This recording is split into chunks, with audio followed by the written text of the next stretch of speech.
About the role of a business plan. We were just talking about that before we started the interview. What's your point of view? Is it needed or not? So I think you should do a business plan, but you should do it um, mostly in PowerPoint or just in words, and you should make it modular because it should be considered sort of a living document that's flexible. So, create your section on marketing, create your section on sales, create your section on financial projections and market size. And it's important to fill those sections out, to do the research, to understand the size of the market, to understand the psychology and the pain point of the customer. Problem solution are really important too. But our business plan is in PowerPoint, and we've also got a version that's just a written document, 1-page executive summary. Mm-hmm. And uh, you know, we've had that document for over a year, and it looks almost nothing like the document that we had when we started. So I'd say don't put too much time into it at any one point. Mm-hmm.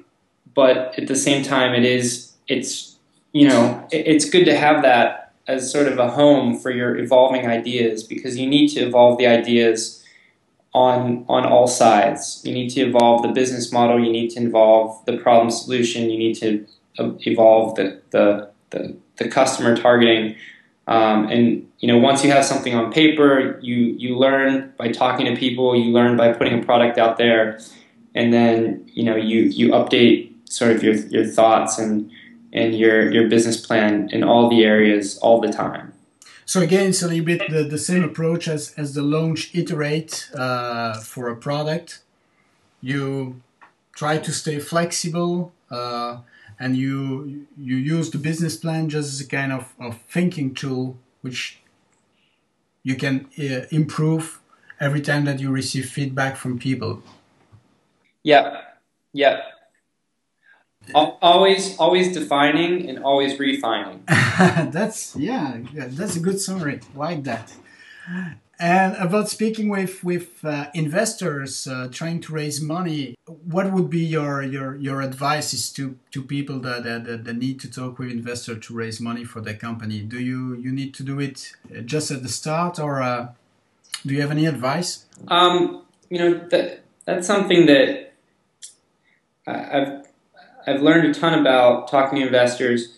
We've sort of done it in 3 different cycles. And in retrospect, I think 3 is too many. We started talking when we had just a business plan and myself, my co-founder, and 1 software engineer, and no working prototype, but plans and mock-ups. And we learned a ton, and we got lots of feedback on the idea, and we got feedback to refine our business model, our marketing. One of the things we weren't doing very well initially was really focusing on a target customer. We were kind of saying, oh, well, we're technology that is personalized by nature, so we'll appeal to people of all walks of life. Investors weren't really buying that. So, we took that feedback, thought more about it, and realized that our segmentation actually makes a lot of sense to think of it in terms of how much people exercise and what sort of fitness experience they have. So we went and redefined things and really focused in on our target audience. So that was one of the things we learned from that earliest stage of pitching to VCs. At the same time, it took a lot of time and a lot of effort. And then a second phase we pitched was when we had sort of a really, really rough sort of private, not publicly launched website, a couple more great people to our team. In that case, again, we got more feedback, we learned a lot, but there's sort of an unspoken rule that for consumer-facing internet companies today that they should have launched. and start getting some users and start getting some real user feedback before they're ready to go pitch investors. Mm-hmm. So again, that was a little earlier for us. And then finally, we launched our public facing. You know, we went back to the drawing board, did a lot more work, launched our public facing minimal product called Mm-hmm. Quick Workout on December 30th. And we've gotten some pretty good traffic. We've gotten really great feedback from people. And we seem to more or less have validated our hypothesis that this minimal product is something that fills a real need, a real want. People love the flexibility. People love the variety. And it's just that convenience and speed of getting a really great workout instantly. It's working with people, and now we're sort of going on our third cycle of fundraising, and we're starting to get a lot of really good signals and a lot of interest from some pretty noteworthy investors.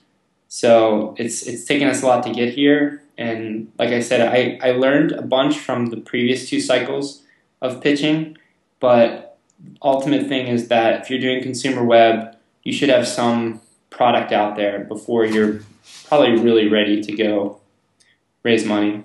So in a certain way, build to learn and build to show. Yes, yeah, and just reinforcing a point about the importance of having real users Mm-hmm. and feedback from real users, because it's a lot of people will launch something and hide it behind a private login, and they'll get some feedback from some friends, some family, some people they've worked with, but investors discount that a lot. Yeah. Until it's live to the world and people you don't know are giving you feedback. That's when it's sort of real for investors.